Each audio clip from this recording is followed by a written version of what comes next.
When precious Luna collapsed for the final time, her breath coming in shallow, strained puffs, the silence in her enclosure felt like a scream. For 12 long years, this western lowland gorilla had been the heart of Bayou Wildlife Park in Louisiana. A place that promised wonder, but often delivered quiet suffering. From the moment she was a baby, Luna had brought joy to thousands of visitors with her soulful eyes, playful energy, and endearing quirks. But now that light was fading fast. She hadn't stood up in days. Her limbs trembled if she tried, and her eyes, once filled with curiosity, now held only pain. One visitor, a quiet man with concern etched into every line of his face, couldn't ignore what others had passed by. He had come to see a miracle of nature and instead found a creature abandoned by the very hands that claimed to protect her. Looking up the average gestation period for gorillas, he realized something was terribly wrong. Luna had been expecting. For almost 11 months, far beyond the usual 8.5, her swollen belly looked more like a burden than a blessing. And still, when he gently raised his concern with a passing zookeeper, he was brushed off with an empty smile and a dismissive nod. "She's just moody. That's normal," they said. But what's normal about suffering so loud it could be? Felt from behind iron bars? The righteous care for the needs of their animals, but the kindest acts of the wicked are cruel. The zookeepers had heard it before. Luna's suffering hadn't gone unnoticed, but every concerned whisper from the crowd was met with the same stone wall of denial. "She's fine. Just a bit cranky." They insisted. Cranky. As if the groaning pain of an exhausted body failing from within could be dismissed as moodiness. As if the swelling, the hunger strikes, and the weakness were all just theatrics. She had always been the zoo's main attraction, after all. Their smiling photo op, their beloved showpiece. To admit something was wrong with her now would mean lifting the curtain on a deeper rot, one that had been hidden behind staged smiles and curated habitats. But the truth has a way of clawing its way to the surface, especially when the eyes of the world are watching. One of Luna's last hopes came not from a vet or a caretaker, but from a young man with a phone, a heart, and over 2 million followers. Sometimes, it's not a scientist who speaks for the voiceless. It's a stranger with a camera and a conscience.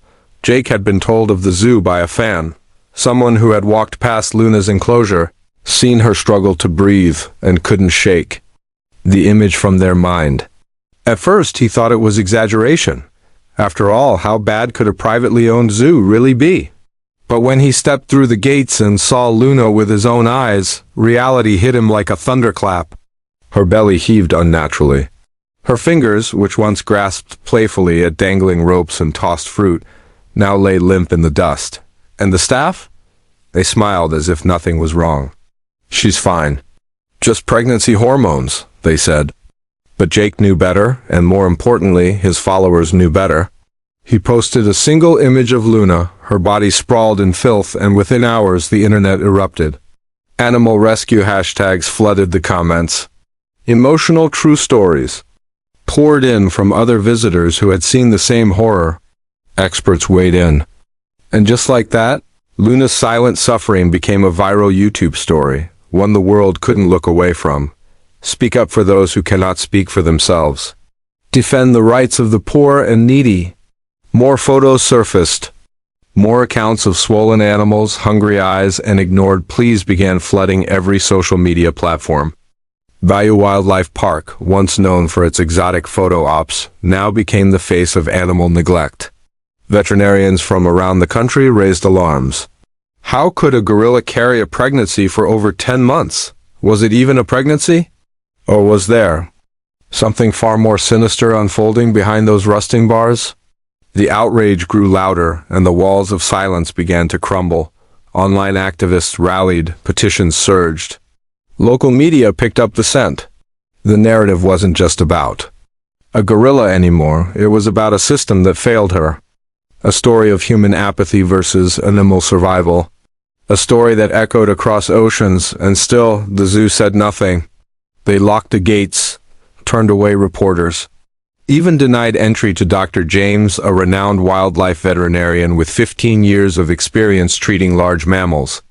But when police arrived with a court order and protesters lined the streets with banners that read, "Justice for Luna," the tide turned. Sometimes justice begins not with a roar, but with a whisper that refuses to fade. The next morning, Dr. James walked through the zoo's gates not as a visitor, but as a lifeline. His eyes scanned the enclosures, the fake rocks, the peeling paint, the hollow eyes of forgotten animals. When he reached Luna's enclosure, he stopped cold. She was barely conscious, her chest rising and falling like a flag in a dying breeze. Flies swarmed her face. Stale, rotting bananas lay uneaten near her curled hand. One of the younger staff members whispered that she hadn't eaten in days. "She just lays there now," he admitted, his voice barely audible. And in that moment, Dr. James saw it all. The lie, the neglect, the pain masked behind polished press releases. This wasn't just a sick gorilla. This was a miracle on the verge of being lost. He knelt beside her, heartbreaking, as she blinked slowly, recognizing the first gentle touch in weeks. She was bloated, yes, but this was no pregnancy. This was internal damage, infection, maybe worse, and time was running out. The manager, sensing the shift in narrative, tried to regain control. "See, she's just tired," he said, waving a hand, but Dr. James didn't flinch. He looked him straight in the eye and said, "She's dying, and you've known it for months. Blessed are the merciful, for they will be shown mercy." And that's when it happened. The moment that would ripple across hearts worldwide. Luna, barely strong enough to lift her head, reached out her hand.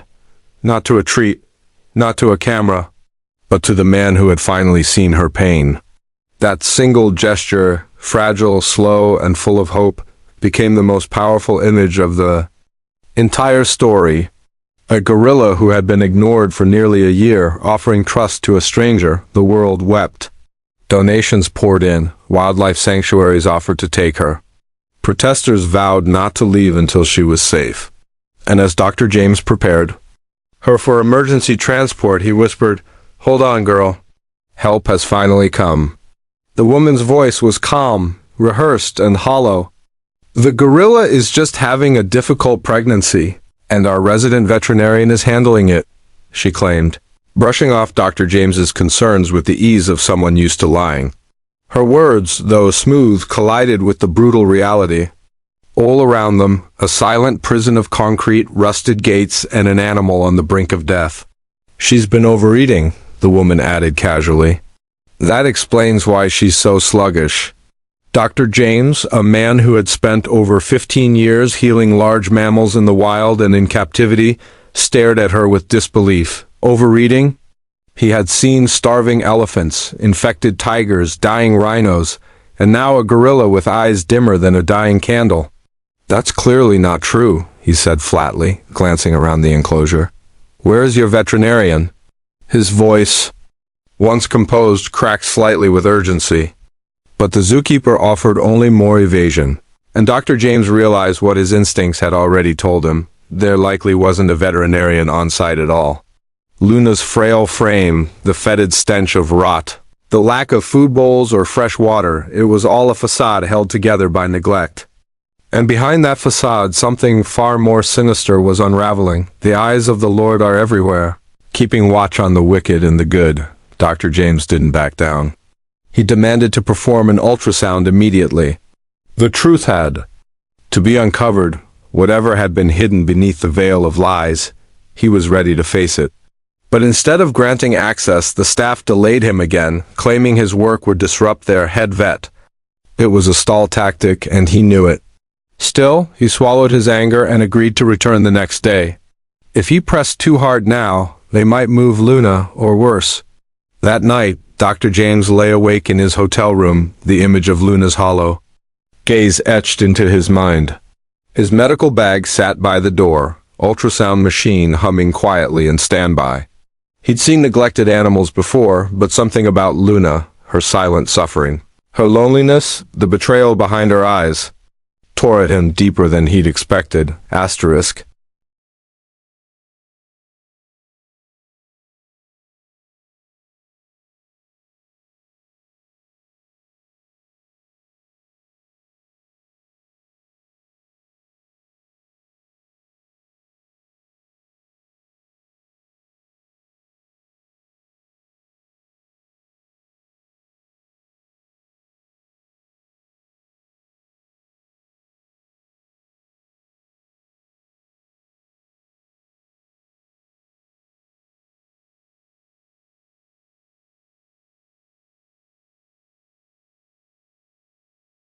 Morning came heavy with fog and the smell of pine.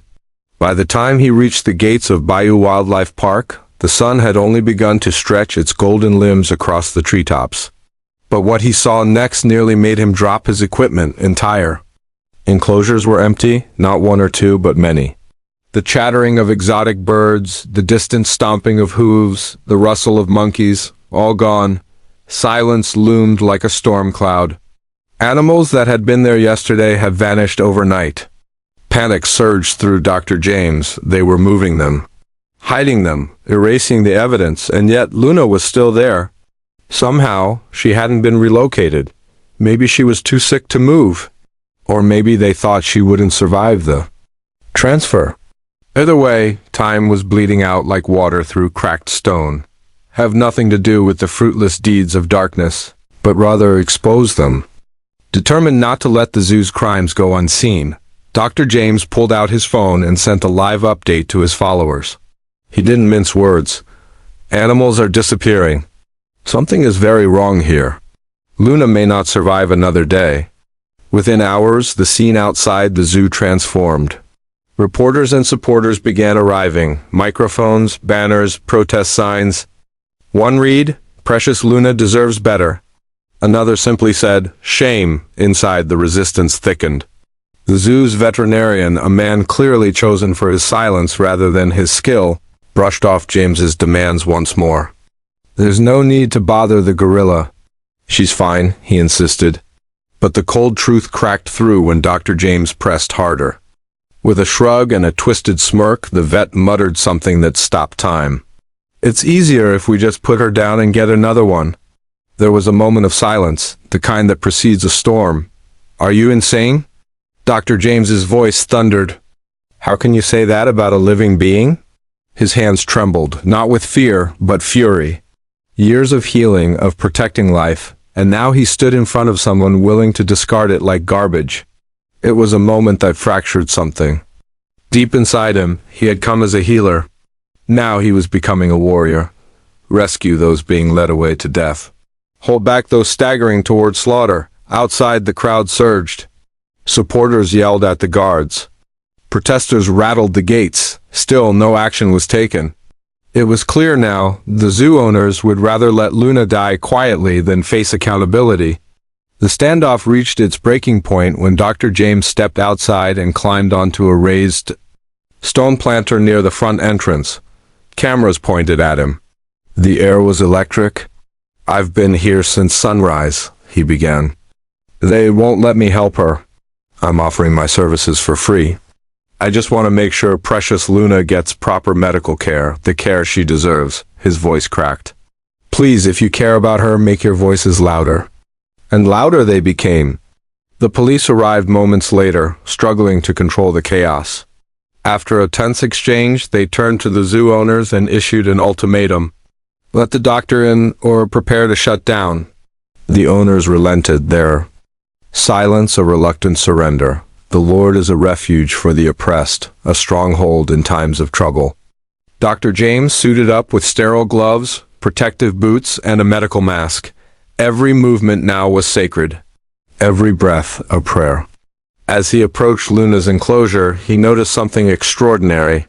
The younger gorillas who had often huddled near her moved away quietly, creating space for him. As if they knew, as if they'd been waiting. He stepped inside. Luna didn't flinch, she didn't turn. She didn't even breathe with intention. She just lay there, her great body curled like a fallen tree, still as death. Her eyes, sunken and gray, met his briefly before turning back. To nothing, Dr. James knelt beside her. "I'm here, girl," he whispered. "Help has come." When he touched her leg gently, there was no resistance. No twitch, just surrender. He set up his equipment in silence. Aware that time was slipping through his fingers like sand, he noted something odd almost immediately.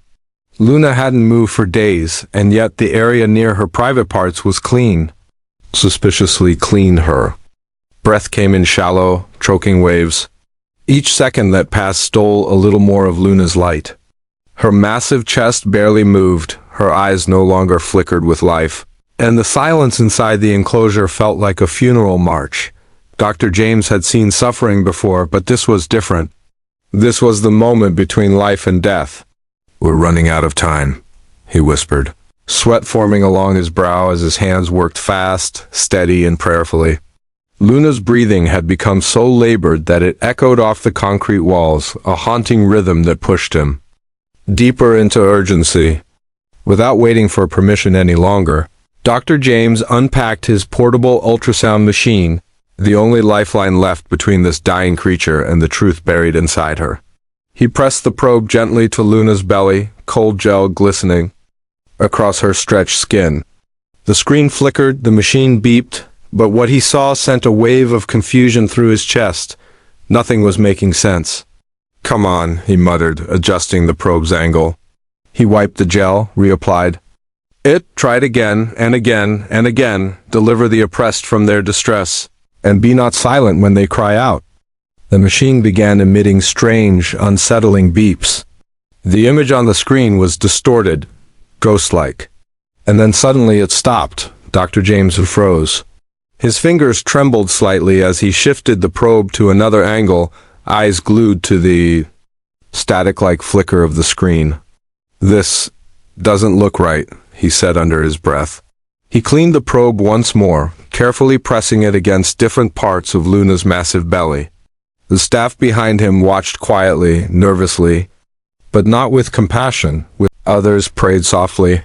And all of them knew this might be the last time they'd ever see precious Luna alive. The operation began with a single, careful incision across Luna's abdomen.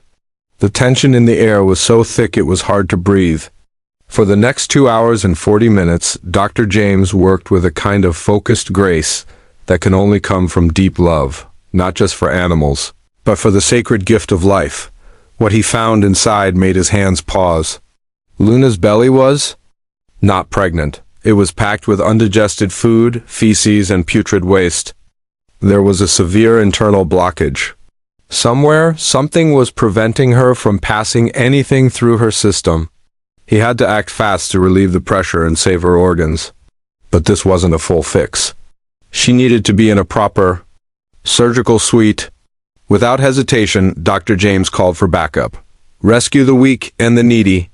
Deliver them from the hand of the wicked. Volunteers rushed to help. An animal ambulance was summoned.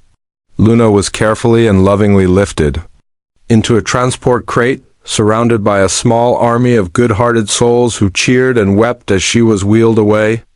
Reporters snapped photos, documenting what had now become an international viral story. She arrived at Dr. James's clinic just as his team had finished preparing the operating table. The second surgery was even more intense. Beads of sweat poured down every forehead in the room. When they finally found the source of the blockage, time stood still. It was a large sheet of clear plastic, the kind used to wrap boxes of fruit. It was stiff, sharp-edged, and had lodged itself in Luna's intestines, cutting off the flow of waste for weeks, maybe even months. Dr. James's heart sank.